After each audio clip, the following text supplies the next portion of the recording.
මම දෙයක්ම මැඩම්ලට මගේ බොක්කෙන්මනේ කරන්නේ. ඒකේ ඉන්න කරන දේ හරියනවා. කරන දේ හරියනවා. ඒක තමයි. ඇති මැඩම්. මම අහන්නමයි හිටියේ. මේ කොහොමද අපේ ඔෆිස් එකේ පැත්තේ තත්ත්වය? කවුද රම්මණ්ඩි? දයාසීලි. දයාසීලි. තාම ජෝගිනට අඬ පටන් ගත්තේ නැද්ද? තාම නෑ මැඩම්. ඔහේ ඉන්නවා. මැඩම් මම මේක ගැන කියන්නම තමයි ආවේ. මේක යෝජනාවක්. හොඳ වැඩක්. මේ මැඩම් නෑ ඔය ඇවිල්ලා ඉන්නේ. රායිනේ. ඔව් මැඩම්. ඒ චන්ද්‍ර රැට කන්න හදන්නේ මොනවද මැඩම්? රැට මං කියන්න. ඉසෝඩෙවල් හදලා මැකරෝනිත් එක කමු. අර මේ ඩෙසර්ට් එකට කස්ටර්ඩ් හදමු. හෙට උදේට කෝන් ෆ්ලෝක්ස් කිරිත් එක්ක කමු. පොලොස්ද? පොලොස් හදන්න පුළුවන් මැඩම්. පොලොස් නෙමෙයි අර මං අර ගෙනාවේ අර පැකට් එකක් අර කෑලි තියෙන කෝන් ෆ්ලෝක්ස් කියලා. අන්න ඒවා. අනේ මැඩම් මං ඒවා හදන්න දන්නේ නෑනේ. අනේ හරි මං කියන්නම් ඔයා ඉස්සු ටික සුද්ධ කරලා ලූණුයි තක්කාලි අමු මිරිසුයි කපලා තියන්න. හරි මාළු මිරිසුත් ගන්න කරල් දෙකක් විතර. බිත්තර ටික තම්බන්නකෝ. මං එන්නම් හදන්න.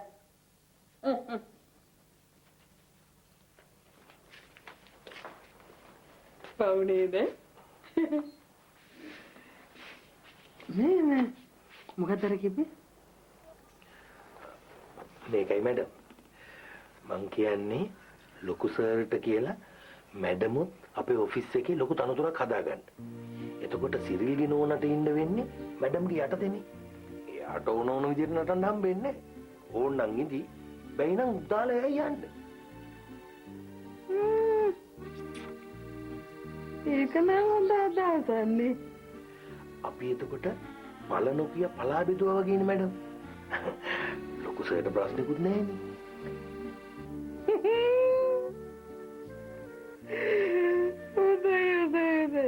හැබැයි මෙහෙම දෙයක් තියෙනවා මං ඔතෙන්ට ආවොත් ඔය ගෑණි පන්නලා තමයි නතර වෙන්නේ. ඒක දෙකක් නෑ. ඒක මැඩම් අපි හිමීට කරමු.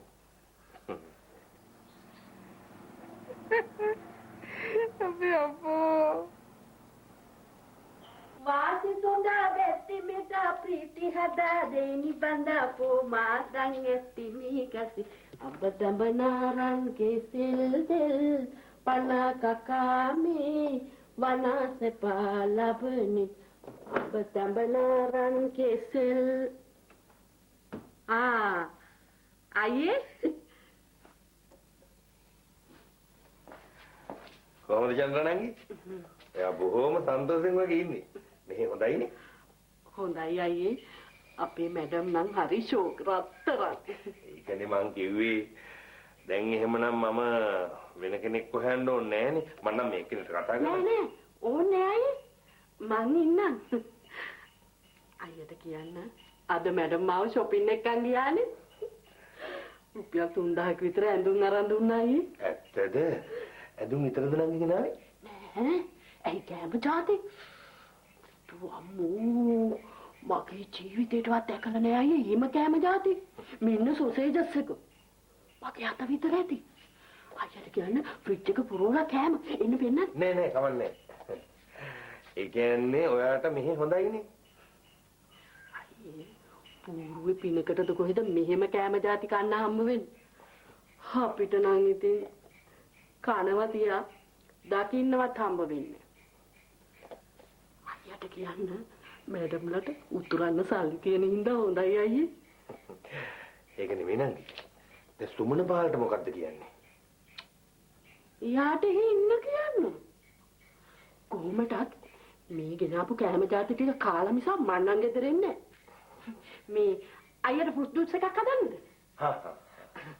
අඹ දඹනාරන් කිසෙල් දෙල් පන කකාමේ වනස පානබලි. එහෙනම් ඔයගොල්ලෝ අද වැඩ කරන්න. හෙට උදේ ඔක්කොම කට්ටිය ආවම අපේ ගෙදරට එන්න. මම ඒතර ප්‍රශ්න විසඳලා දෙන්නම්කෝ. තේරුණාද? හා. කලබල වෙවි කරගන්න එපා. දැන් වැඩ කරන්න.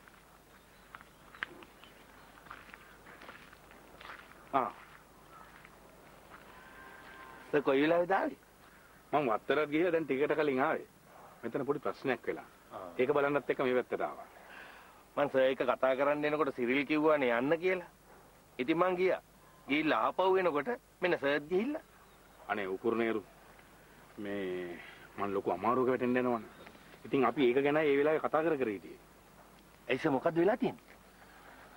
මේ අපි යන ගමන් ගෙදර කතා කර යන්කෝ.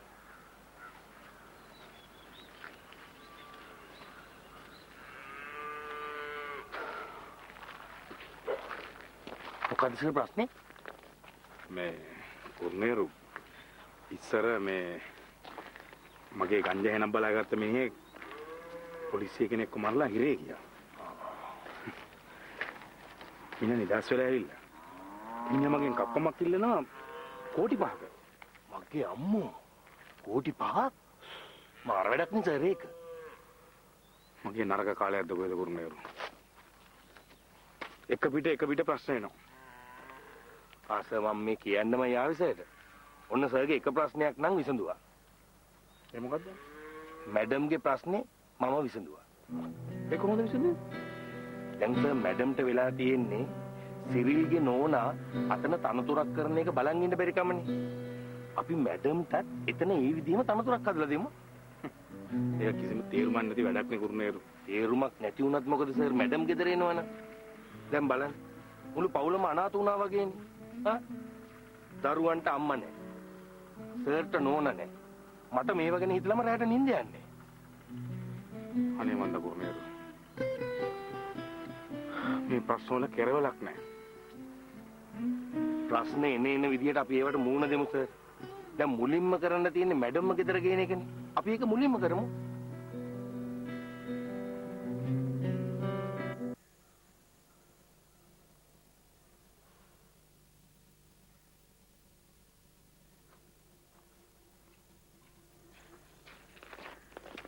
තුමනේ කොයිලද ආවේ? දැන් ටිකක් වෙලා. ගෙදර ඉන්නත් කම්මැලි. අනික වැඩේට මොකද උනේ කියලා බලන්නත් එකයි ආවේ. එනකොට නම් හොඳ නෑ මචෝ.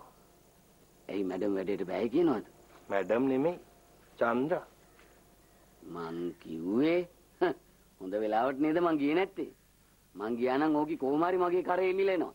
දෙකක් නෑ. පිස්සුද සුමනේ? ඒකිට ගෙදර එන්න බෑ කියනවා. චන්ද්‍රා. ගෙදර එන්න බෑ කියනවා. චන්ද්‍රා මගේ ගෑණි. කොට මහත මගේ ගෑණි. නැතුව ඉතින් මට ඉන්නවද කොට මහත ගෑණි? උඹේ ගෑණි තමයි. කොහොමද බං කුරා එහෙම වෙන්නේ? මේක ලෝක පුදුමයක්. කිසි පුදුමයක් නෑ. මෙහෙමයි වෙන්නේ. මැඩම් ගෑණිට එක එක වර්ගයේ කෑම කවලා. දැන් ගෑණිට ඒව රහ වැටිලා ගෙදර එන්න බෑ කියලා මාත් එක්ක කියනවා. එතකොට රෙදි හොද හොද වලං හොද හොද හැමදාම ගෙදර ඉන්න වෙන්නේ මටද?